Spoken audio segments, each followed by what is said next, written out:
یہ امریکہ ہے، یہ شکاگو کی گھاس منڈی ہے اور یہاں ایک تاریخ رقم ہے۔ اب ذرا یہاں دیکھیے، یہ بحر اوقیانوس کا ساحل ہے اور اس ساحل پر یہ نیو جرسی کی خوبصورت اسٹیٹ کا ایلبرن ٹاؤن ہے۔ یہاں ایک امریکی صدر نے اپنے اصولوں کی خاطر آخری سانسیں لی تھیں۔ وہ اصول کیا تھے اور گھاس منڈی میں مزدوروں نے کیا تاریخ رقم کی تھی؟ اور ہسٹری کا وہ کون سا واقعہ تھا جس نے امریکہ کو دنیا کی ملٹری پاور کے طور پر متعارف کروا دیا تھا؟ میں ہوں فیصل وڑائچ اور دیکھو سنو جانو کی ہسٹری آف امریکہ سیریز کی اس قسط میں ہم آپ کو یہی سب دکھائیں گے۔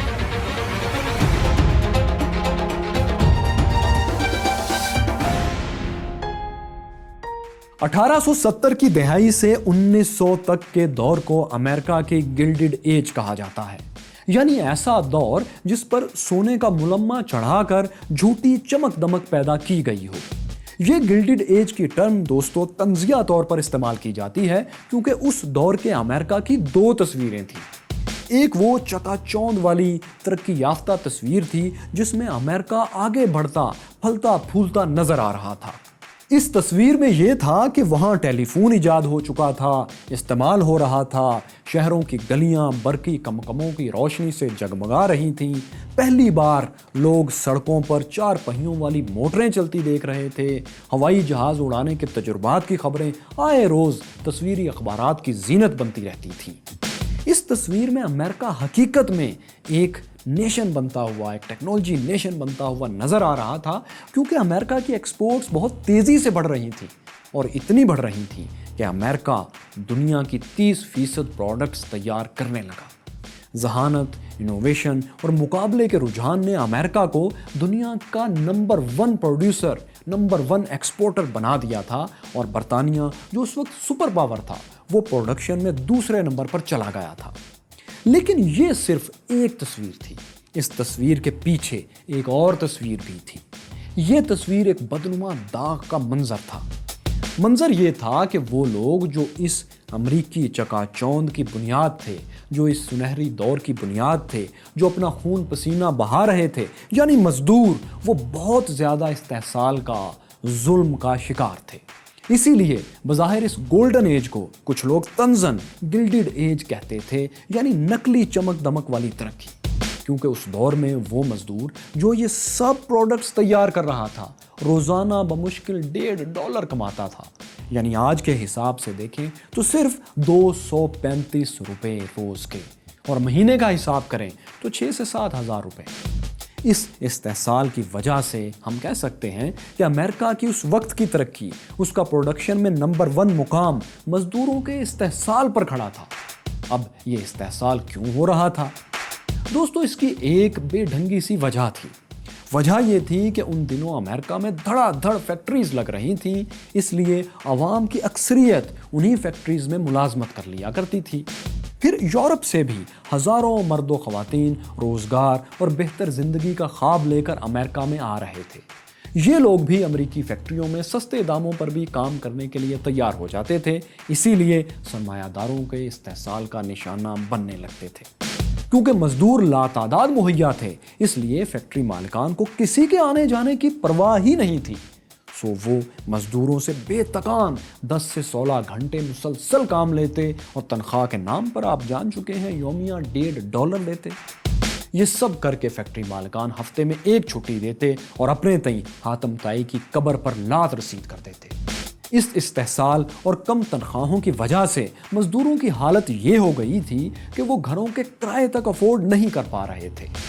یہ استحصال کھلے عام ہو رہا تھا اور انہیں کوئی انصاف نہیں ملتا تھا، اور اس کی وجہ تھی۔ وجہ یہ تھی کہ جس نے انصاف کے لیے راہ ہموار کرنا تھی، یعنی امریکی سیاسی نظام، وہ خود ایک کرپٹ بنیاد پر کھڑا تھا۔ امریکہ کے سرکاری ادارے کرپٹ تھے۔ امریکی سیاستدان اور سرکاری افسران رشوت لے کر سرمایہ داروں کے ہی مفادات کا تحفظ کرتے تھے۔ اس کرپشن کی وجہ یہ تھی کہ امریکی سرکاری ملازمین میرٹ پر بھرتی ہی نہیں ہوتے تھے، بلکہ وہ پیٹرونیج یا سپوائلز سسٹم یا مال غنیمت کے اصول پر بھرتی ہوتے تھے۔ اب یہ سسٹم کیا تھا؟ امریکہ میں ایک نعرہ مشہور تھا کہ سپوائلز یعنی مال غنیمت فاتح کی ملکیت ہوتا ہے۔ اس نعرے کی بنیاد پر ہی ایک نظام بنایا گیا تھا جسے عرف عام میں سپوائلز سسٹم کہتے تھے۔ اس کا مطلب یہ تھا کہ امریکہ میں جو سیاستدان، جو پارٹی الیکشن جیت کر پاور میں آئے گی، وہ اپنے سپورٹرز کو سرکاری ملازمتیں دے۔ مطلب میرٹ کوئی نہیں تھا، ہر بھرتی سیاسی بنیادوں پر ہونا ہوتی تھی جس کا فیصلہ جیتنے والی جماعت کرتی تھی۔ یعنی جو پارٹی الیکشن جیتے گی اس کے حامیوں کو سرکاری نوکریاں ملیں گی اور مخالفین سمیت باقی سب کے ہاتھ میں صرف مایوسی آئے گی۔ تو ہوتا یوں تھا کہ جو سیاستدان الیکشن جیت لیتا وہ اپنی پسند کے لوگوں کو ملازمتیں اور دوسری مراحت دے دیتا اور ان کی کرپشن سے آنکھیں بند کر لیتا، کیونکہ وہ تو ان کے سپورٹرز تھے۔ سیاسی بنیادوں پر بھرتی ہونے والے یہ لوگ بعد میں سرمایہ داروں کے بھی اعلی کار بن جاتے اور مزدوروں کا استحصال روکنے کے بجائے سرمایہ داروں کے مددگار بن جاتے تھے۔ یہی وجہ تھی کہ امریکی عوام میں یہ مطالبہ زور پکڑ رہا تھا کہ سرکاری نوکریوں یعنی سول سروسز میں فوری طور پر اصلاحات کی جائیں، ریفارمز کی جائیں، تاکہ سرمایہ دار اور طاقتور سیاستدان اس نظام کو اپنے مفاد کے لیے استعمال نہ کر سکیں۔ لیکن یہاں مسئلہ یہ تھا کہ سیاستدان تو خود اس بہتی گنگا سے ہاتھ دھو رہے تھے، وہ بھلا ریفارمز کے لیے کیوں تیار ہوتے؟ لیکن پھر ایسا ہوا کہ طویل انتظار کے بعد آخر ایک امریکی صدر آ ہی گیا جس نے سیاسی دباؤ کی پرواہ نہیں کی اور سپوائلز سسٹم کو چیلنج کر دیا۔ اس صدر کا نام تھا جیمز گارفیلڈ۔ گارفیلڈ 1881 میں امریکہ کے صدر بنے۔ ان کی حکومت کے سامنے سب سے بڑا چیلنج یہی تھا کہ سرکاری اداروں کی کرپشن روکنے کے لیے سول سروس میں ریفارمز کی جائیں۔ وہ سب سے پہلے سپوائلز سسٹم کو ختم کرنے اور سول سروس میں ریفارمز کرنے کا ارادہ کر کے آئے تھے، لہٰذا انہوں نے اپنے سپورٹرز کو سیاسی بنیادوں پر نوکریاں دینے سے انکار کر دیا۔ اس کا نتیجہ یہ نکلا کہ اپوزیشن کے علاوہ ان کی اپنی جماعت یعنی ریپبلکن پارٹی کے لوگ بھی ان کے خلاف ہو گئے۔ جو ریپبلکنز سیاسی بنیادوں پر نوکری کے حق میں تھے انہیں اسٹالورٹس کہا جاتا تھا۔ جب صدر گارفیلڈ نے سیاسی بھرتیوں سے انکار کیا تو انہی کے پارٹی کے اسٹالورٹس گارفیلڈ کے خلاف ہو گئے۔ اسٹالورٹس کو لیڈ کرنے والے سینیٹر راسکو نے تو گارفیلڈ کے خلاف بطور احتجاج استعفیٰ دے دیا۔ اب تو دوستو ریپبلکن پارٹی میں پھوٹ پڑ گئی، اتنی پھوٹ اور پھر اتنی نفرت پھیلی کہ ایک اسٹالورٹ نے اپنے صدر کو قتل کرنے کا فیصلہ کر لیا۔